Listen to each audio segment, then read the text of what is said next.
Hey guys, General Rufus here. Welcome into the bunker. We're playing Dark Souls Remastered, and this is another voiceover episode because my software is garbage. Um, so when we last left off, I had shown you how to basically beat Seath the Scaleless, and there was that vagrant attack. Um, Now I'm going through this right now. I'm trying to remember exactly what I was doing. I believe we were actually hunting for dragon scales, and actually I'm going to show you my gear. So right now we're still rocking the Moonlight Butterfly Horn +5. We're going to be actually using that for quite a while, just because it works really well with my build. And I find spears to be great for anti-backstabbing. So then I got the Moonlight Greatsword +2, Grass Crush Shield +10, and I have Logan's Catalyst now because I went and I killed off Logan. I did his full storyline, makes him go hollow, and then he attacks you. Excuse me. So got that from the Duke's archives. I also got his spells, which you have to buy all of his spells in order to complete his storyline. So we're now using. Should we? Yeah. Okay. So if you notice, you look on the right side of the screen. I am at level 120. I did start doing item duping, which I believe I show how to do in this video. So we'll cover that. And we spent a long time just staring at Logan's Catalyst for some reason. Must have been telling you how I did his whole storyline. Yeah. So after you free him, he then becomes a merchant again in the Duke's archives. And you also get his 10 crystallization catalyst, which for this build is going to work great for PvP. What it does is it basically doubles your magic adjust, but it cuts your spells in half. So, I mean, there's that. It doesn't really double the magic adjust, does it? No, sure doesn't. Yeah, whatever. Could be worse. Could definitely be worse. But I don't. This build does not rely on spells. That's why my attunement's not very high. You know, that's why I only use like the strongest spells. I know there's only a handful of them, but for the most part, I rely on the weapons.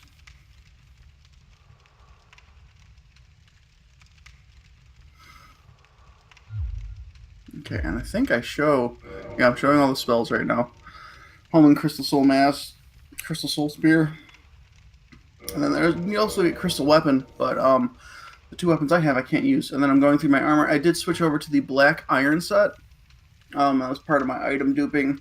So I got and I'm still using the Wolf Ring, which combined with the Black Iron gauntlets and leggings and the Wolf Ring, I'm getting 92 poise, which is insane. You shouldn't really need more than, I think, like 72 or something like that. But we're getting 92. So we can poise through a lot of stuff. And we do switch the Wolf Ring for the Rusted Iron Ring quite a bit. Just situational, you know. There we go. I'm showing my build. I got Vitality 35, Attunement 16, Endurance 40, Strength 24 still, Dexterity 15, Resistance 10, Intelligence 50. So with this build, the other thing I regret is getting 24 Strength to use Y-Hander. I kind of wish I'd stuck with 16 Strength. It would have been 8 more points. I could have gotten my Vitality up to 40. And then in turn, I probably could have put a couple more points into Intelligence. But then I wouldn't be able to use the Manservant Greatsword. Okay, so I am showing you. Alright. I am showing you how to do item duping. So what you have to do is you go into your items. You go to the item you want to duplicate. You press the button to get this menu up where it says use item. And then you have to hit A and what would be like the start button almost simultaneously. So there's a couple of frames. Like as soon as you hit the use item button, it's about 4 to 6 frames. So it's really fast. Where if you hit the start button again, it'll actually interrupt the process, and the little window that pops up saying, do you want to use that, will be interrupted, and then the menu at the top right of the screen will still be there. And there it is. Okay, and you know it works when you see use selected item on your stamina bar, and the window in the top right is there, and then the bottom window does not show up. So then you use an Estus flask instead, and it will consume the Estus flask. And if it works, I mean, sometimes it works, sometimes it doesn't. So yeah, that time it didn't work. So he drank the Estus flask. We're going to do it again.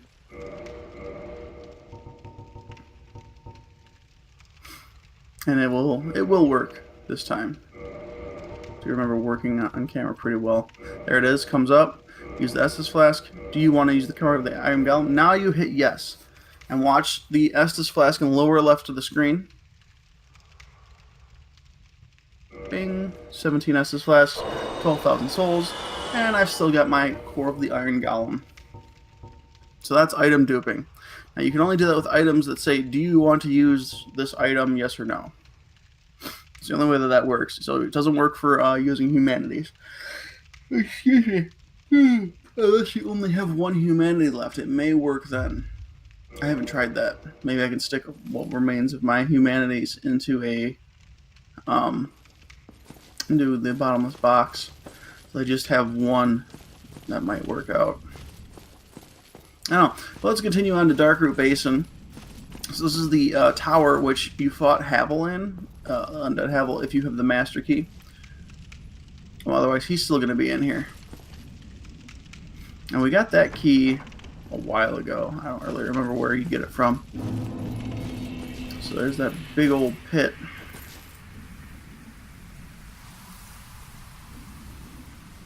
And right up there is the where the Black Knight was. That was guarding the Grass Crest Shield. That's what I was trying to say. And we're going after the, what is that thing? The Hydra. We're going to go after the Hydra in this episode.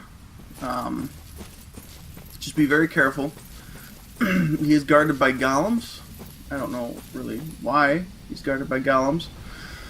He will kill the golems for you if you, because he'll start chucking his long distance shots at you. And the golems are not immune to it. There you go. There's a golem down. Almost no damage done by me. The blocking system in this game is just suffering for some reason. There's another one down. There's two more right in front of me. There's one behind me now.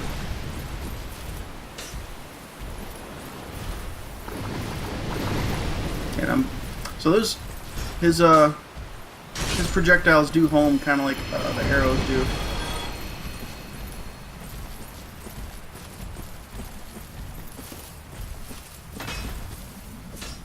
So you kind of get him to, when he chucks them at you, you can kind of get him to bend.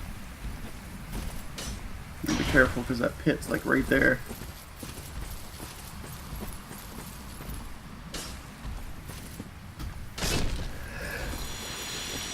Okay. Alright, so now we're going to take on the Hydra himself. And be careful when you go to fight this guy, because he sits in the water, and you can get into the water a little bit. But there is a ledge that if you walk past with hitting that water, and it is a little tough to see sometimes, you walk past that ledge, and you will die. Yep, blast. Try and keep your shield up. Once you get in range, he'll stop shooting. Go to physical melee.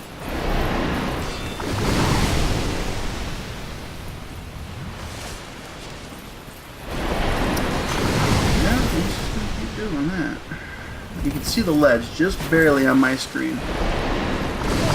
Keep in front of me, and he's gonna start doing it. So there he goes. Keep your shield up. Unlock fight. Don't stay locked down like I did. I'm dumb. There we go. Perfect. I'm just going to start throwing out R1s like mad as soon as they attack. Keep my shield up. Let them hit my shield and then R1 the crap out of them. And of course they're going to spit on me again.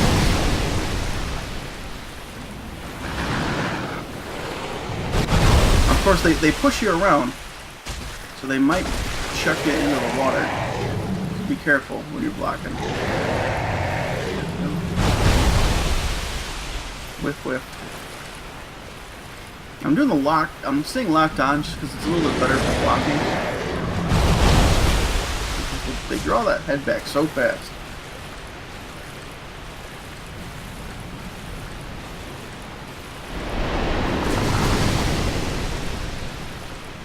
And I am pretty close to that ledge. There we go. That 4 left. We're doing pretty decent damage to him, and he's gonna spit on me again. He's not gonna make it. And he will adjust and kind of turn. You notice that the heads, they do the same pattern every time, but they're not always in the same location. So he will turn to try to make it so his heads make contact, and he will fail miserably a lot. There we go. That's a kill. Oh no, that's just another head off.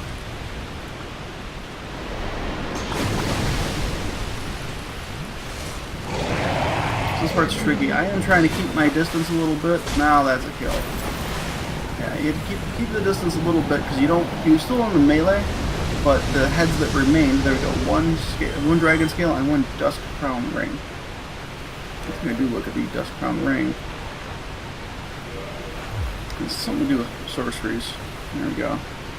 Grants extra magic castings but halves HP. Yeah. Yeah, it doesn't seem like a good trade to me. So I'm just going to grab up these items over here. And then we'll be back over here, this Darkroot Basin. This is the next couple of episodes. We're going to start working on the Ulasil DLC. But right now we're just kind of getting things ready. We're going to do, I think, Siegmeyer's storyline. We're going to join the Sun Bros because I think I have like 10 Sunlight Medallions just to get, you know, their 2 faith spells. And then I'll be joining the Servants of Chaos to open up that shortcut in Lost Izalith, which you need to complete. Sunbro's quest. Solaire, that's his name. Yeah, I'm sorry. It's early and I'm out of coffee, so I'm struggling for words right now. Words are hard. Raining is hard. No caffeine. So we complete Siegmeyer's storyline in Lost Izalith before we get to Ulasil, and then that's pretty much the last thing we do. We don't. You know what? No, I think we do take on the Bed of Chaos before we come to Ulasil. So we have 2 of the 4 Great Lords done before we make it to Ulasil, and I'm actually in the middle of going through Ulasil right now.